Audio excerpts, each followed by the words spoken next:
और चलिए अब खबर दिल्ली के शादरा से है, जहां से ये दुखद खबर निकलकर सामने आई कि एक मकान में अचानक से आग लग गई और आग में जलकर 4 लोगों की मौत हो गई। आग लगने के पीछे क्या वजह रही, क्या कारण रहे, इस रिपोर्ट के जरिए जानिए। दिल्ली के शादरा में एक मकान में भीषण आग लग गई। आग मकान के ग्राउंड फ्लोर पर लगी। मौके पर पहुंची फायर ब्रिगेड की टीम ने कड़ी मशक्कत के बाद आग पर काबू पाया और दिल्ली पुलिस और दमकल कर्मी दोनों ने कड़ी मशक्कत के बाद इस घर के अंदर से 6 लोगों को बाहर निकाला, जिनको जीटीबी अस्पताल में भर्ती करवाया गया। लेकिन उन 6 लोगों में से 4 लोगों की मौत हो चुकी है, 2 लोगों का अभी भी जीटीबी अस्पताल में इलाज चल रहा है। वहीं घर के अंदर फंसे कुछ लोगों को बाहर भी निकाला गया। मकान के ग्राउंड फ्लोर पर वाइपर के रबड़ कटिंग की फैक्ट्री चलती है और ऊपर के फ्लोर पर लोग रहते हैं। पहले ग्राउंड फ्लोर पर आग लगी, जो देखते ही देखते पहले फ्लोर तक पहुंच गई। इस हादसे में 6 लोगों में से 4 लोगों की मौत हो चुकी है, जिसमें 2 महिलाएं, एक 17 साल का लड़का और 1 साल का छोटा बच्चा शामिल है। वहीं 2 लोग गंभीर रूप से झुलस गए हैं, जिनकी हालत गंभीर बताई जा रही है। Bureau report, Republic Bharat. और चलिए अब बात कर लेते हैं इजराइल और हमास के युद्ध की, जहां पर इंटरनेशनल कोर्ट ने इजराइल को गाजा में नरसंहार रोकने का आदेश दे दिया है। क्या है ये पूरी खबर, इस रिपोर्ट के जरिए जानिए।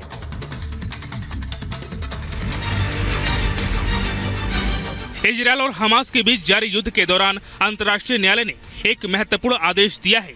वर्ल्ड कोर्ट ने इजराइल से कहा है कि वो गाजा पट्टी में अपने हमले में हुई मौतों और नुकसान का पूरा हवाला दे और किसी भी तरह की गंभीर चोट और नुकसान को रोके। कोर्ट ने अपने आदेश में कहा कि इजराइल ये सुनिश्चित करे कि उनकी सेना गाजा में नरसंहार नहीं करे और वहां मानवीय स्थिति में सुधारवादी कदम उठाए। इसके साथ ही अदालत ने इजराइल से इस मामले में 1 महीने के भीतर रिपोर्ट देने को कहा है। दक्षिण अफ्रीका ने इजराइल पर गाजा पट्टी में नरसंहार का आरोप लगाते हुए संयुक्त राष्ट्र की शीर्ष अदालत का रुख किया था। इसी याचिका पर सुनवाई करते हुए अपने फैसले में कोर्ट ने यह आदेश दिया है। दरअसल दक्षिण अफ्रीका ने अदालत से अनुरोध किया था कि वो जल्द से जल्द इजरायली सेना अभियानों को रोकने का आदेश दे। आईसीजे के अध्यक्ष ने कहा कि दरअसल अदालत गाजा में हो रही मानवीय त्रासदी के नुकसान से वाकिफ है और गाजा में मारे गए लोगों को लेकर चिंतित है। Bureau report, Republic Bharat. National court ने इजराइल को गाजा में नरसंहार रोकने का आदेश दे दिया है। क्या है ये पूरी खबर, इस रिपोर्ट के जरिए जानिए।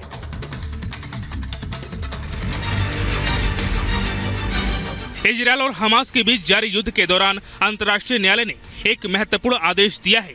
वर्ल्ड कोर्ट ने इजराइल से कहा है कि वो गाजा पट्टी में अपने हमले में हुई मौतों और नुकसान का पूरा हवाला दे और किसी भी तरह की गंभीर चोट और नुकसान को रोके।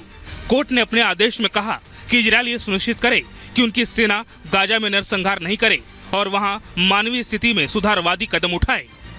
इसके साथ ही अदालत ने इजराइल से इस मामले में 1 महीने के भीतर रिपोर्ट देने को कहा है। दक्षिण अफ्रीका ने इजराइल पर गाजा पट्टी में नरसंहार का आरोप लगाते हुए संयुक्त राष्ट्र की शीर्ष अदालत का रुख किया था।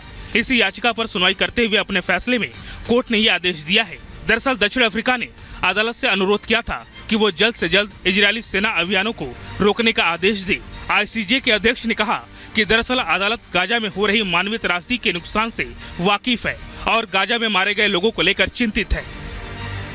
Bureau report, Republic Bharat. है और माना जा रहा है कि नीतीश कुमार, जो अक्सर अपनी दल बदल की राजनीति के लिए जाने जाते हैं, बहुत जल्द अपना पाला बदल सकते हैं। रिपोर्ट देखिए।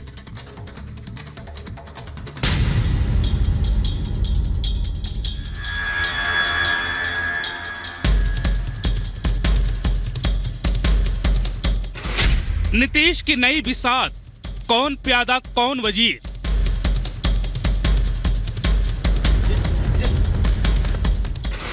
आरजेडी जेडीयू में तकरार, महागठबंधन में दरार।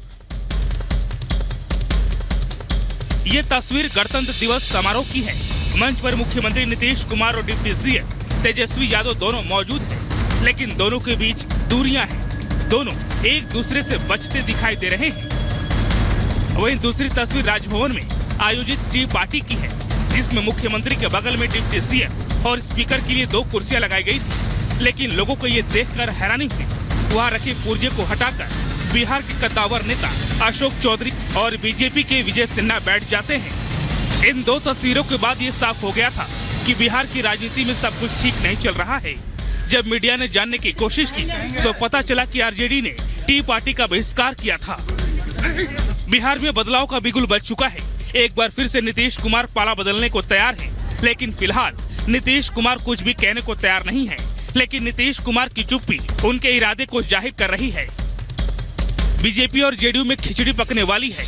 अभी तो फिलहाल ये कयास लगाए जा रहे हैं, लेकिन जल्द ही साफ हो जाएगा कि आखिर नीतीश कुमार का अगला प्लान क्या है, वो इस बार किस ओर करवट लेने वाले हैं।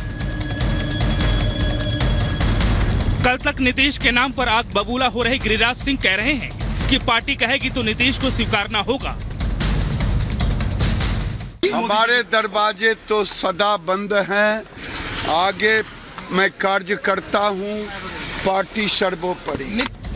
नीतीश कुमार फिर से एनडीए का दामन थामने वाले हैं, इस बात का सबसे बड़ा सबूत है बीजेपी सांसद सुशील मोदी का ये बयान। कल तक नीतीश के लिए सारे दरवाजे बंद होने की बात कहने वाले अब इसे राजनीतिक संभावनाओं का खेल बता रहे हैं। कि राजनीति में कोई दरवाजा परमानेंट बंद नहीं होता, आवश्यकता के अनुसार दरवाजा खुलता रहता है, बंद होता रहता है। अगर आवश्यकता पड़ेगी तो दरवाजा खुल जाएगा, अगर आवश्यकता नहीं पड़ेगी तो दरवाजा बंद रहेगा। एक तरफ जहां जेडीयू और आरजेडी के नेता कुछ कहने से बच रहे हैं, तो वहीं बीजेपी के कुछ नेता खुलकर कहने लगे हैं कि बिहार में बदलाव होने जा रहा है, फैसला हो चुका है और ये जल्दी होने वाला है। नीतीश कुमार की चुप्पी के बाद बिहार की सियासत में हलचल तेज हो चुकी है। आरजेडी खेमे में सन्नाटा छाया हुआ है। तेजस्वी एंड पार्टी की बोलती बंद है, तो वहीं उनके नेता अभी भी दमखम भर रहे हैं। सर सरकार चलेगी आप लोग की? देखिए, कल भी उम्मीद में थे, आज भी उम्मीद में, आगे भी उम्मीद करेंगे। कहा जा रहा है नीतीश कुमार का मन डोल रहा है इन दिनों। देखिए, बताए तो हम यहाँ पे आज हैं, कल वहाँ पे रहेंगे। परिस्थिति सब कराता है, जब जैसा जो परिस्थिति आएगा उसका हम सामना करने के लिए तैयार हैं। वहीं आरजेडी ने जीतन राम मांझी की ओर पासा फेंका है। मांझी के बेटे को लालू की तरफ से डिप्टी सीएम की कुर्सी ऑफर कर दी गई है। हालांकि मांझी ने एनडीए के साथ बने रहने की बात कही है। हम तो कह रहे हैं हमारे लड़के को चीफ मिनिस्टर का ऑफर दिया जा रहा है। हमको तो बहुत पहले से सास रहा है, इसीलिए हमने कहा है कि गठबंधन लगता है कि ताश के पत्ते की तरह से छिड़क जाएगा।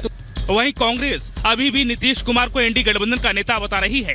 कांग्रेस नेता शकील अहमद नीतीश कुमार और तेजस्वी यादव के बीच मनमुटाव के कयासों को बेबुनियाद करार दिया है। उनके बारे में भी अनर्गल बयान चला आ रहा है। ये तो उसी तरह से है कि जैसे सूरज हर रोज पूरब से उगता है, आज मगरिब से उग जाए, तो इसलिए इस तरह की बातें कहना, फैलाना गलत है। एक तरफ जहां सभी दलों के नेता अपने अपने दावे पेश कर रहे हैं, तो वहीं विकासशील इंसान पार्टी के मुखिया मुकेश साहनी ने अभी इस पर कुछ भी कहने से साफ साफ इनकार कर दिया है। नहीं, देखिए, मुझे अभी कुछ नहीं मालूम है और फिर समय आएगा तो आप लोगों के साथ बात करेंगे। आरजेडी में विशाल हो रहा है, अभी मुझे कुछ नहीं मालूम है। अभी तो मैं तो कुछ ऐसा देखा नहीं, सरकार गिरा नहीं है। सरकार तो नीतीश कुमार जी का महागठबंधन का भी सरकार है, और जब ये सरकार नहीं रहेगा तब इस पर कोई बात करेंगे। लेकिन नीतीश कुमार ने शायद तय कर लिया है कि अब इंडी गठबंधन का दामन छोड़ना है। बताया जा रहा है उनकी नाराजगी कांग्रेस को लेकर है। कांग्रेस ने ना तो उन्हें संयोजक बनने दिया और न ही गठबंधन में उनकी भूमिका को लेकर कुछ भी अब तक साफ किया है। बिहार में सियासी उलटफेर होने वाला है। सत्ता की चाबी किसे मिलेगी ये कहना अभी जल्दबाजी होगा, लेकिन गठबंधन के खिलाफ नीतीश कुमार का रवैया इस बात की तस्दीक करता है। जल्द ही नीतीश कुमार बड़ा ऐलान करने वाले हैं। Bureau report, Republic Bharat.